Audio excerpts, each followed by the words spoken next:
From the Mount Washington Radio Group Online Newsroom, I'm Gare McKenzie. The state of New Hampshire requires any open fire to have a burn permit. That's North Conway Fire Chief Pat Priest. He says his firefighters have already responded to 4 illegal outdoor burns this spring. And a common excuse he hears from people who are burning illegally is that they don't know about the law. Priest's firefighters and firefighters from the Conway Fire Department were each called out for separate illegal burns Wednesday. Conway Fire Chief Steve Solomon says it was one of at least a half a dozen illegal outdoor burns his firefighters have responded to so far this spring. Solomon says he usually first issues a verbal warning to offenders, but the penalty could be as high as a misdemeanor summons requiring a court appearance, a fine of up to $2,000, and a requirement for the offender to pay for the costs of putting out a fire. Last year, that cost a homeowner in Solomon's coverage area about $4,000 after an illegal backyard fire spread into nearby woods and burned about 3 acres. Chief Priest says there are certain days when low humidity levels and high winds make for dangerous fire conditions and permits won't be issued at all. Call your local fire department for more information.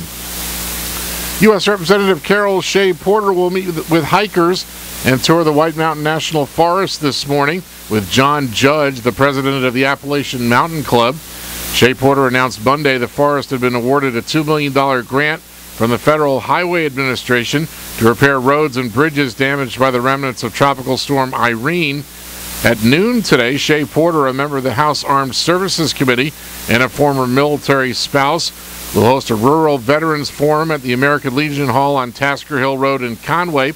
The representative says she wants to hear directly from former service members and their families about the challenges they face.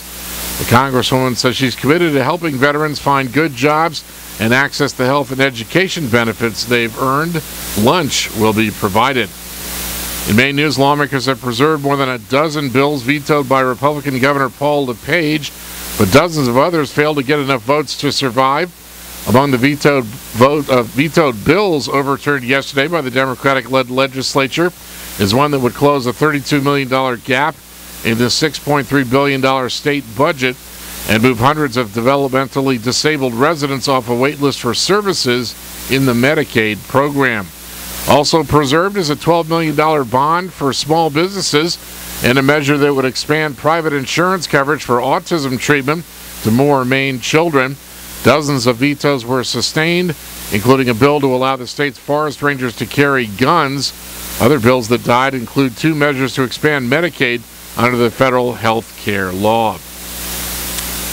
In sports, the Conway Daily Sun says all-star lefty pitcher Jeff Locke has been called back to join the Pittsburgh Pirates after rehab games with AAA Indianapolis. The New Hampshire Fisher Cats split a doubleheader with the Trenton Thunder yesterday. The Portland Sea Dogs and Reading Fightin' Phils were rained out yesterday in Portland. And down 2-1, the Manchester Monarchs take on the Norfolk Admirals in Virginia tonight in Game 4 of their Calder Cup hockey playoff series. The Montreal Canadiens beat the Boston Bruins 4-3 last night in double overtime in Game 1 of the Eastern Conference semifinals in NHL action. And the Tampa Bay Rays beat the Boston Red Sox 6-5 last night to complete a day-night doubleheader sweep.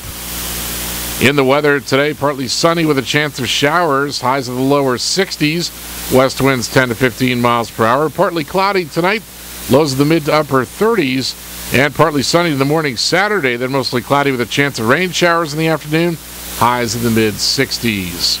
From the Mount Washington Radio Group Online Newsroom, I'm Gare McKenzie.